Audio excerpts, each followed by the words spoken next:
Welcome. Do not forget to hit the like button and subscribe. Well, powerful PDP governor opens up on serious claim as he says that the Alaafin of Oyo was killed. Let's get more into the news. Some persons are claiming that Governor Seyi Makinde is responsible for the death of Alaafin of Oyo. In fact, the unconfirmed claim stems from the fact that about 3 traditional rulers died in the state in a very short time. However, the PDP governor has denied and debunked the outrageous allegation, stating that even in his old age, no one wanted the monarch dead.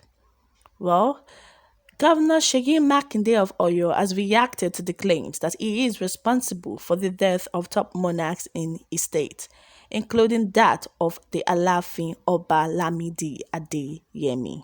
Following the demise of the paramount traditional ruler on Friday, April 22nd, there have been claims that since not less than 3 Oyo monarchs had died under Makinde's administration, he possibly has a hand in Oba Adeyemi's death.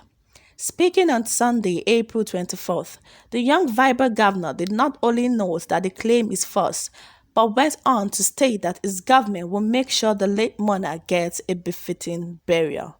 Vanguard reports. Although he stated that all monarchs who died recently in Oyo attained ripe ages before joining their ancestors, Makinde made it clear that no matter how old he was, no one wished for Oba Adeyemi's death. He spoke, "No matter how old the Alaafin was, we would not have wanted him to join his ancestors. When he ascended the throne of his forefathers, I was very young. But because of the way Kabiyesi was to us, we would have loved to have him with us forever if it was possible. For that, we are sad, but we are also happy because Kabiyesi lived long on the throne of his forefathers."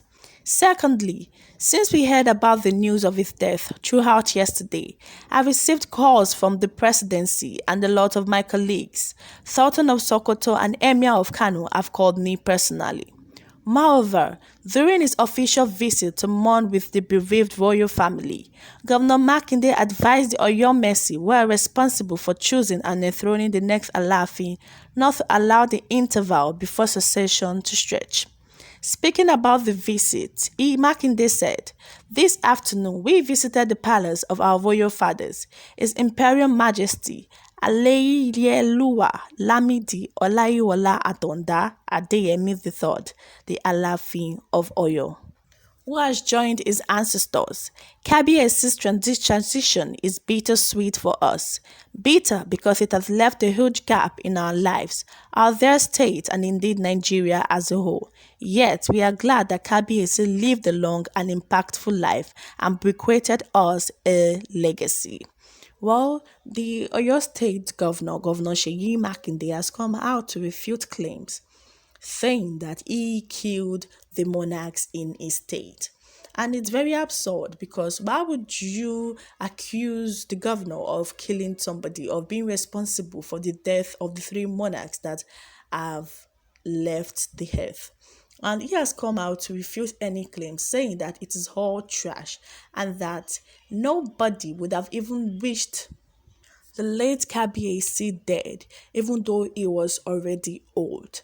And I don't know why people just make false accusations, and all these things can end people in jail. Because why would you come out and say that the state governor is responsible for this death without a legal proof or anything to back it up?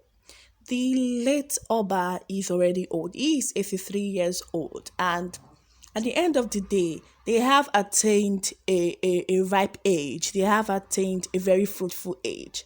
Because even in the Bible, it is said that that normally you're meant to live up to 70, but that if you live more than 70, then that is an added year.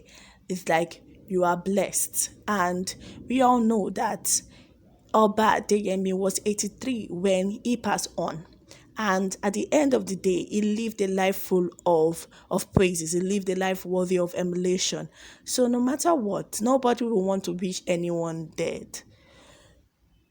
So, saying and accusing someone of killing somebody without any proof, and at the end of the day, if that person is caught, the person can be thrown into prison or legal actions can be taken against the person. So, at the end of the day, we can't say that anybody killed anybody because we heard what happened from his children. We heard what happened from the palace. He was sick. He had an undisclosed ailment with which the people of the palace are not opening up to us about.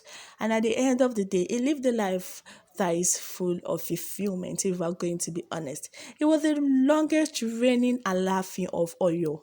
And he has indeed left a huge gap in the hearts of everyone, in the hearts of the politicians, in the heart of the Yoruba race, in the heart of everyone that held him dear to him. And we all can recall that even if son came out to make an important revelation, saying that his late father reconciled with almost everybody he had differences with before his death. And this is because they felt that the Alaafin of Oyo is a very disciplined person. So people might see him as being strict and all. And at the end of the day, he reconciled with them. He reconciled all his differences. He he forgave, he brought everyone close to him before he died. So at the end of the day, the Alaafin of Oyo did everything before he died. He did what he was meant to do before he died. So at the end of the day, accusing somebody of killing somebody is a very grave accusation, and it's something that can be taken up in court. It's something that can lead somebody to prison, and serious accusations like that shouldn't be made because we all know that if the late Alaafin of Oyo was alive, he wouldn't like all these remarks being made by people about his death. The governor also said that he had spoken to the Oyo Mercy, the people who are responsible for choosing and enthroning the next Alaafin, that they should not allow it to stretch before they pick another Alaafin of Oyo. And it's left for the Bashunru, it's left for the people to pick another Alaafin of Oyo. It's left for them to nominate another Alaafin of Oyo to come into power. And as people have been saying it, a lot of people have been saying that hope the next person that are going to nominate, let the person be able to fill up the shoes of the last Alaafin because the late Alaafin of Oyo did a really great job. He was a great person. He stood firmly and strictly to the Yoruba tradition. Well, we hope that things go on well for him and his family because they totally deserve the very best. They totally deserve a good life because I pray God will uphold them. God will continue to see them through with this loss. Because no matter how old somebody is, you can never ever not feel sad because let's be sincere. Even some people that their parents are 100 years old, other parents are over 120 something, they still feel sad when they lose their parents because there's a bond you have created with your parents, and I pray the Lord will comfort this family because at this point, apart from other people feeling his loss. His families will be the one to feel his loss the more. His children, his wives, people in the palace. But most importantly, if his families are the ones that will really feel it, that the ones that will really feel this loss. So I pray that the Lord will comfort them. The Lord will see them through and grant them all their wishes. Well, we hope that the next Alaafin of Oyo ascending the throne is going to be able to fill up the shoes of the late Alaafin of Oyo and is going to do a great thing for the people of Oyo State. Well, do not forget to hit the like button and subscribe. And to our loyal listeners, we love you. Continue to listen, continue to share our link, and as you do that, may the good Lord continue to bless you. Thank you.